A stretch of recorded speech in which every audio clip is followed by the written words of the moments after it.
Journée de la matrimoine. Saviez-vous qu'à l'hôtel de ville, sur cette façade, elle n'y a en fait pas que des hommes comme on pourrait la croire. Voici qu'apparaît Marie-Thérèse Rodet-Geoffrin, salonnière du temps des Lumières, donc 18e siècle, qui a participé à subventionner la création de l'encyclopédie avec Diderot et d'Alembert, qui a été une grande esprite de son temps, qui a correspondu avec Catherine II de Russie. Pour les voir, ces femmes, il faut entrer par ce jardin qui longe les bords de Seine. Donc c'est la façade qui longe la Seine de l'hôtel de ville. Et là, si on continue un petit peu, on va découvrir l'ennemi numéro 1 de Napoléon, comme il le disait lui-même, l'autrice, Madame de Staël. Puis Madame Villiers-Lebrun, peintresse à la cour, qui a notamment peint Marie-Antoinette. Je ne sais pas pourquoi elle est en cage là tout de suite. Le jardin est ravissant, hein, même si les femmes font face au cul d'un cheval, qui n'est pas une jument, croyez-moi. Par derrière les roses, l'immense autrice George Sand. Notre écrivaine si fameuse, autrice de correspondance notamment avec sa fille, Madame de Sévigné, qui notamment s'est battue pour pouvoir continuer à parler sans respecter la règle masculiniste du masculin l'emporte, et qui disait « je continuerai à dire heureuse je la suis, sinon j'aurais l'impression d'avoir du poil au menton ».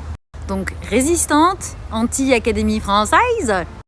Et pour finir, Madame Roland, Manon Roland, femme révolutionnaire, guillotinée, qui était féministe, et dont on a parlé l'année dernière, aux Journées de la matrimoine, dans Allons enfantes de la matrie.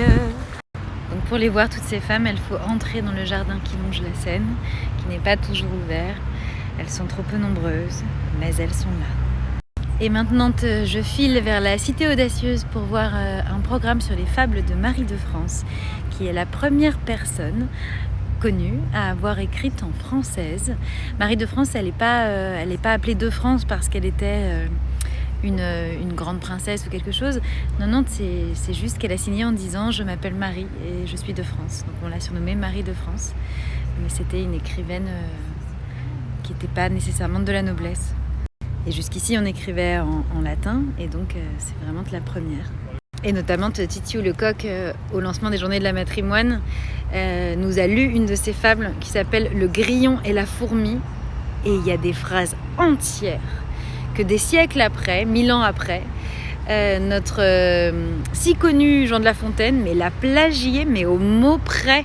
C'est pas parce que tu remplaces le grillon par une cigale, gars, qu'on t'a pas vu, quoi. Mais le mec disait « Non, je me suis inspiré d'Ésope, mais c'est tout ». Et à 18h, on vous retrouve avec Solène Pereda pour notre programme Femage à Maria Szymanowska.